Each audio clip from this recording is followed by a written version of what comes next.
So, episode today is with Alex Bennison. Alex is the founder and up until recently been doing everything at The Scoop.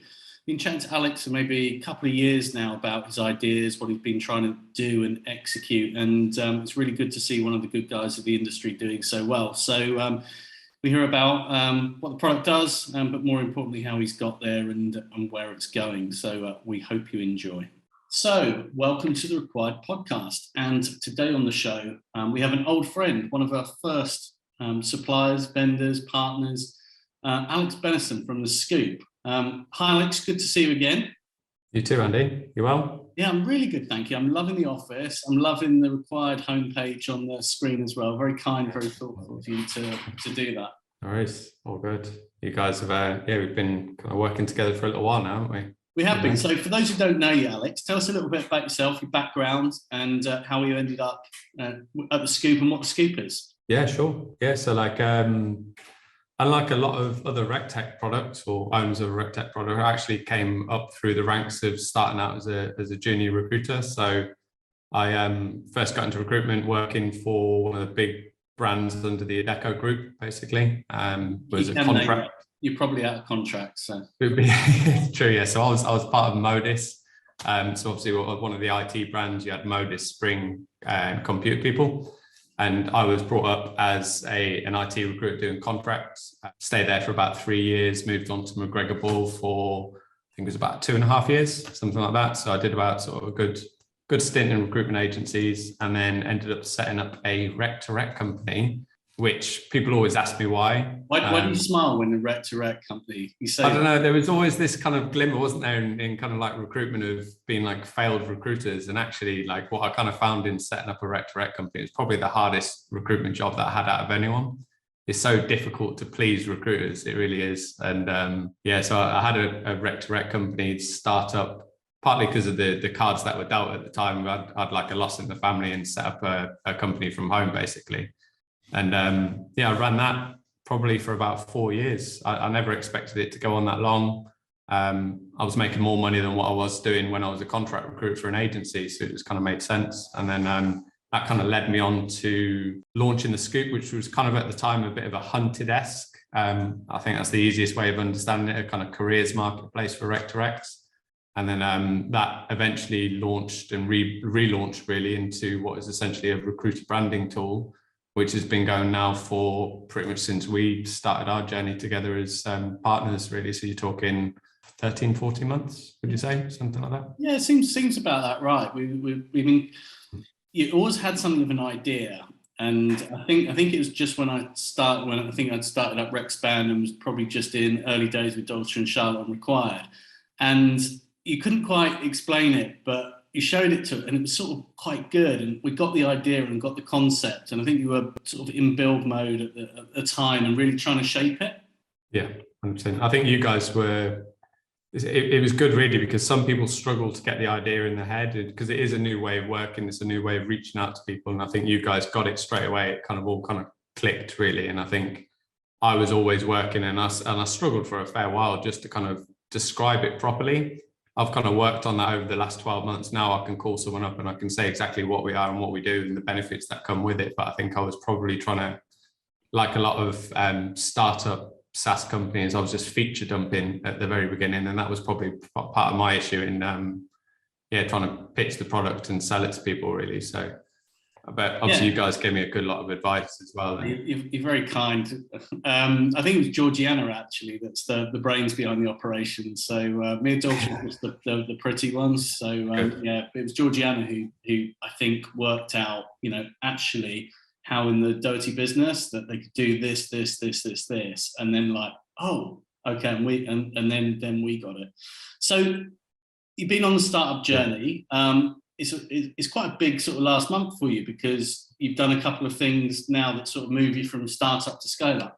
Yeah, that's it. Yeah. So we've, after working from home for like the last 5 years, I've ended up setting up, pretty much got our first office. I'm based in the Midlands, so we're at a place called Leamington.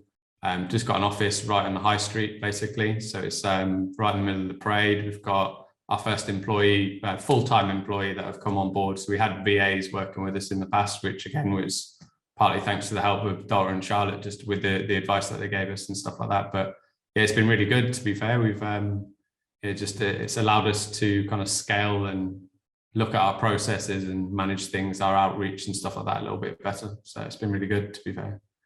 So what's been the big difference moving from the study or the bedroom to proper office?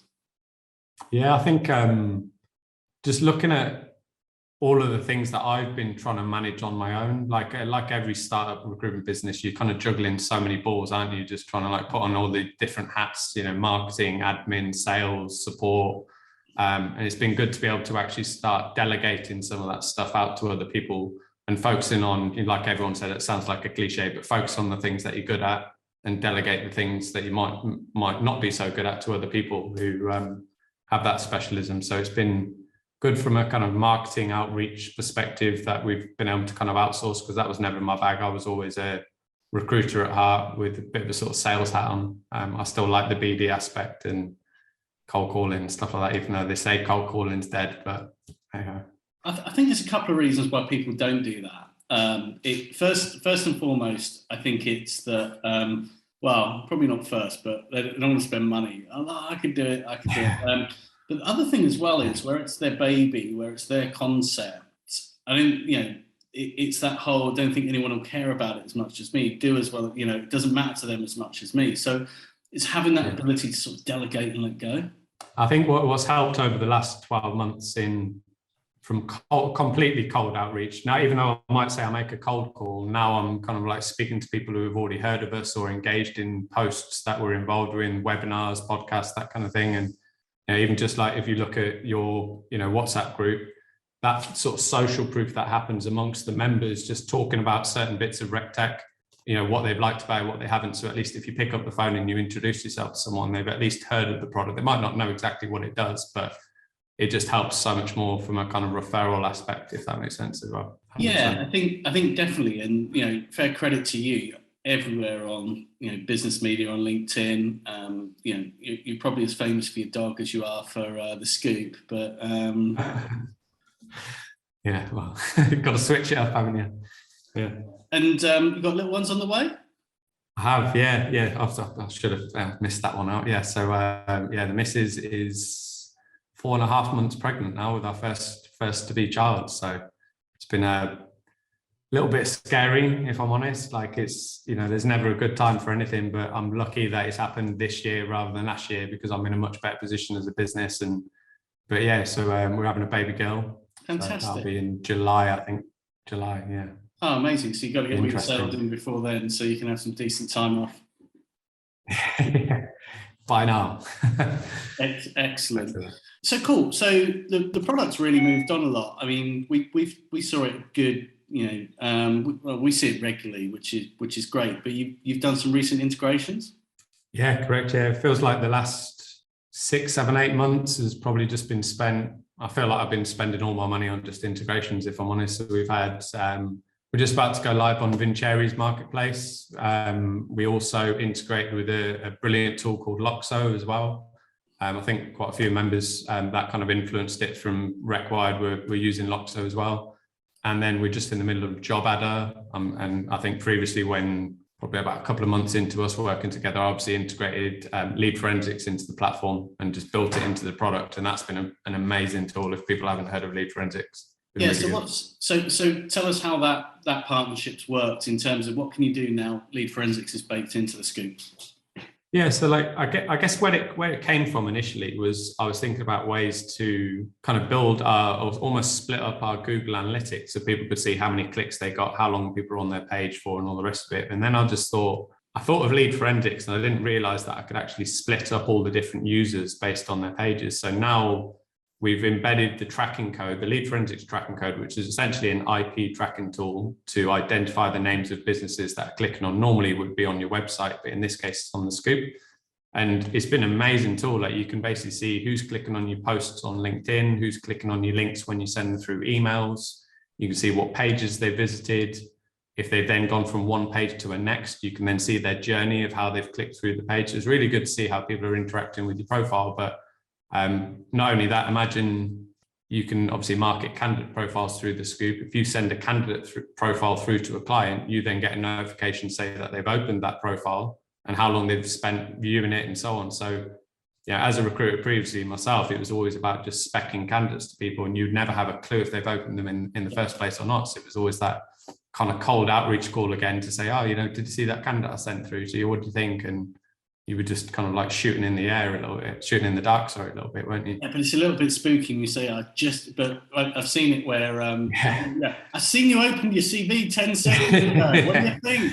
Yeah, exactly that. Yeah, I mean, most people probably don't say that they know, but it's good knowing, or even just knowing which ones of your competitors are clicking through your posts as well. There's a lot of stalkers that you don't realise that actually Lead Forensics will kind of uncover. It's pretty cool.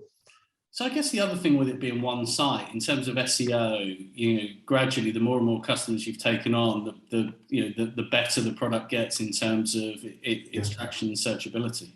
Yeah, I mean, there's almost a different use of the Scoop because realistically, the Scoop is used more from a kind of an outbound perspective to improve your messaging when you're reaching out to candidates and clients. It's a way to look different and look a little bit more tech savvy and creative, but the byproduct of everyone clicking on your links and spending longer on it is that it's also going to improve your rankings when people are searching for recruiters within a certain space. But that whole kind of Google SEO, PPC kind of thing, we're not trying to compete with anyone's website.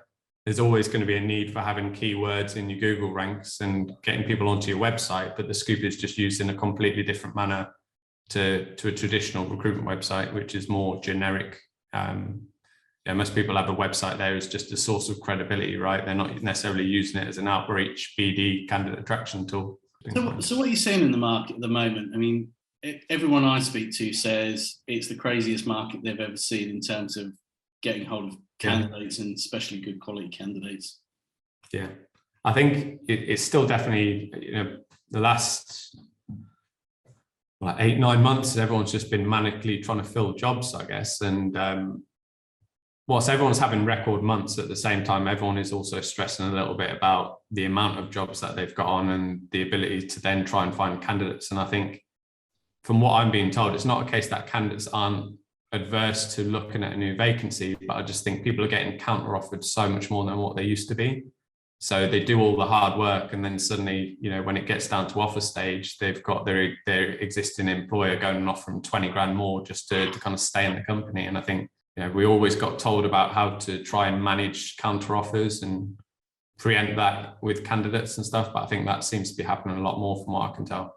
Yeah, it reminds me of the house price gazumping in the 90s, where everyone's just just silly. But look where that ended. There we go.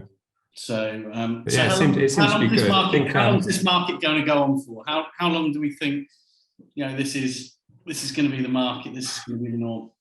I'd give it at least another kind of year and a half until it flattens out. Personally, I think so. But it's also the point of you might be bringing on a lot more clients, but actually, are you servicing all those clients properly so that when it becomes a point where it's less candidate short, actually, are you going to have a load of existing clients that still want to carry on working with you, or have you under-delivered when you might have told them that you can find them talent?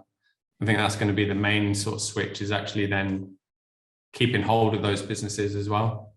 Or even then, I guess because everyone's so candidate short and job led, they're not necessarily spending the time doing business development like they used to do. So it's also then from a kind of candidate marketing aspect, a lot of people are slipping on that side of things just because they're fully focused on filling a job vacancy, when actually we all need to kind of get our candidates out there as well. And hopefully what we do is, without pitching it, hopefully what we do is we make it a little bit easier to kind of get your candidates noticed.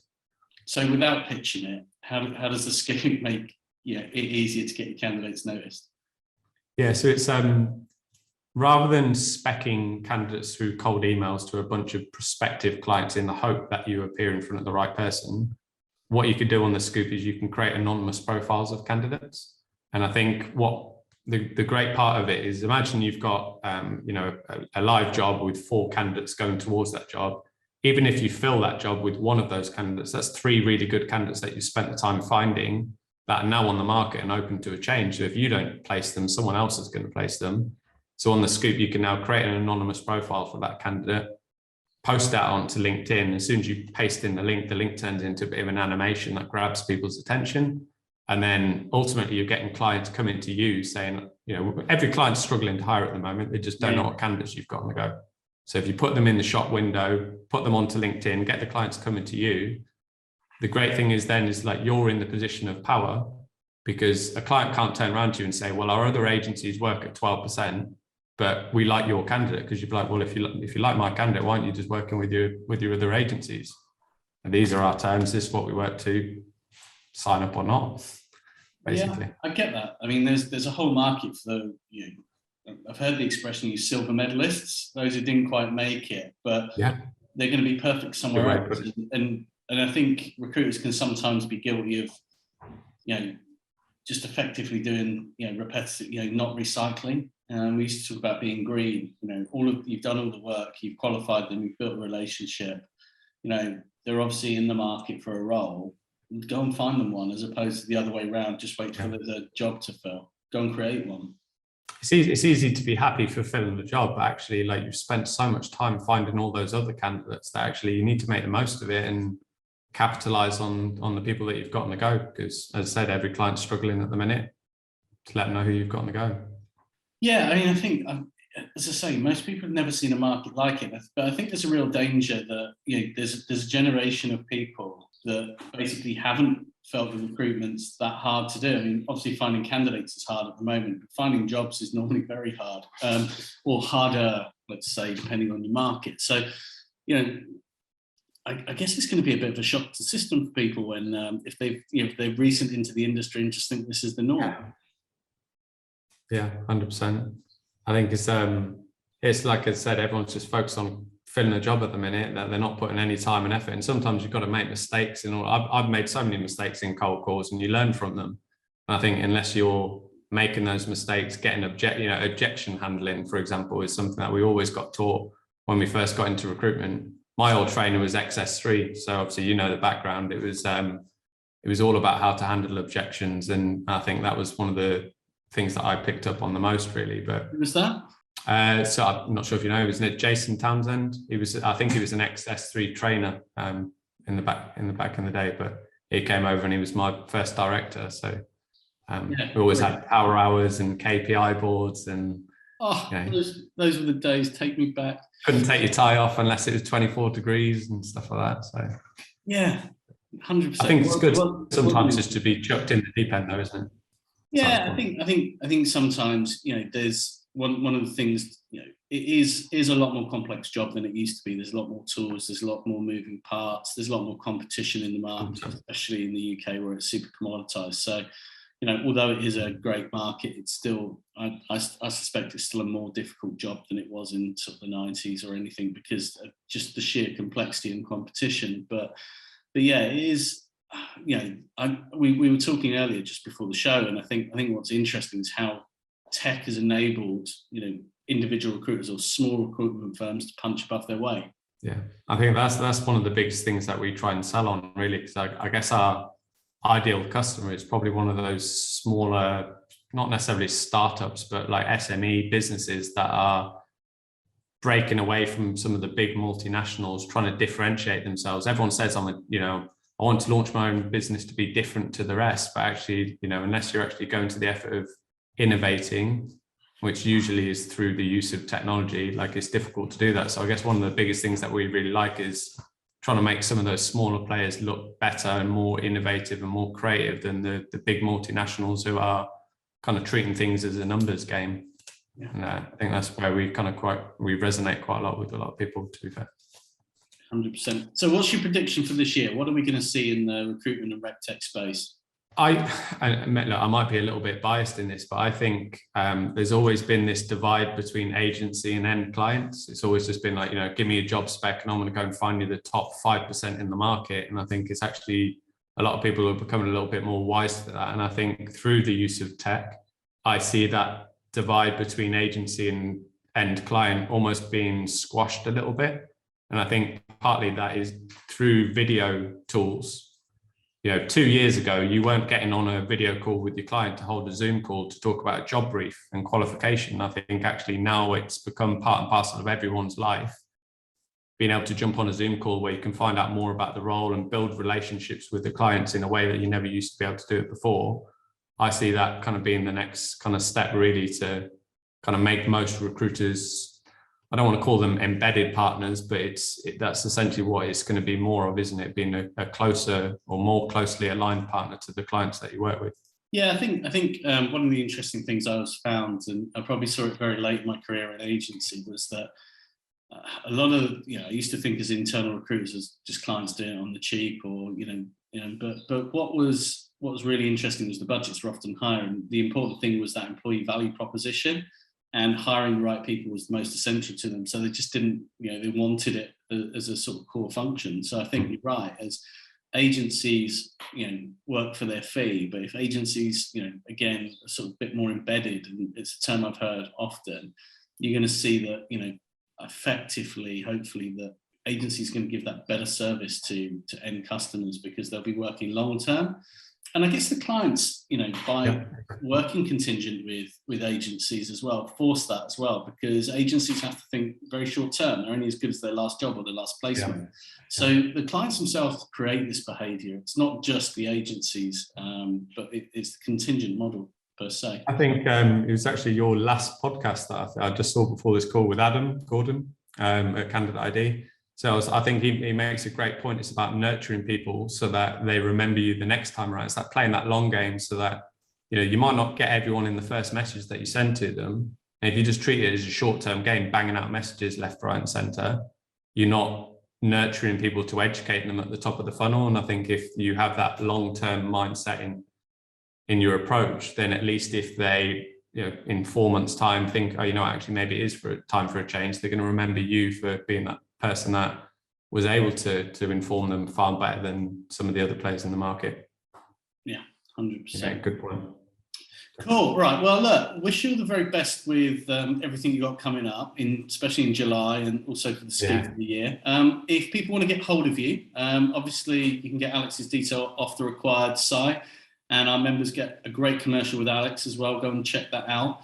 So anything you'd like to add, Alex? How can we get hold of you, and where you're going to be popping up next?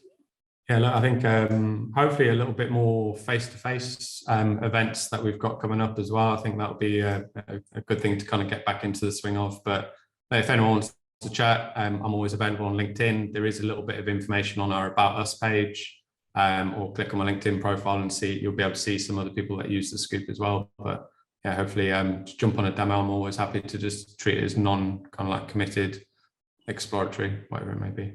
Fantastic. Alex, thanks so much for your time. Catch up soon. Thank you, Andy, mate. Good to catch up as well.